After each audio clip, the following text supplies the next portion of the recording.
নমস্কার প্রিয় viewers, apply and info চ্যানেলে আপনাদের স্বাগত জানাই। আপনারা হয়তো ইতিমধ্যে দেখেছেন এই পোস্টারটা, যেখানে লেখা আছে 22শে জুলাই থেকে ফর্ম ফিল আপ শুরু হচ্ছে। যুবশক্তির ভরসা কার্ড। যুবশক্তি ভরসা কার্ড কি 22শে জুলাই থেকে ফর্ম ফিল আপ শুরু হচ্ছে? আসলে এটা সম্পূর্ণ ভুয়ো তথ্য।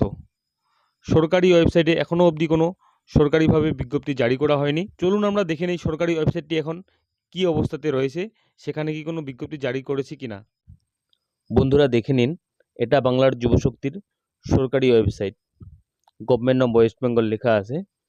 এখানে কিন্তু কোনো রকমের নোটিশ জারি করা হয়নি। ইম্পর্টেন্ট অ্যানাউন্সমেন্টে আগের যে যুবসাথী প্রকল্পের যে অ্যানাউন্সমেন্টটা সেটাই দেখাচ্ছে, আর পাবলিক নোটিশ এখানেও কিন্তু কোনো কিছু নেই। এই যে অ্যাপ্লিকেশন সাবমিশন ক্লোজ, যেটা বাংলার যুবসাথী পোর্টালটা, সেই পোর্টালটাই কিন্তু এটা।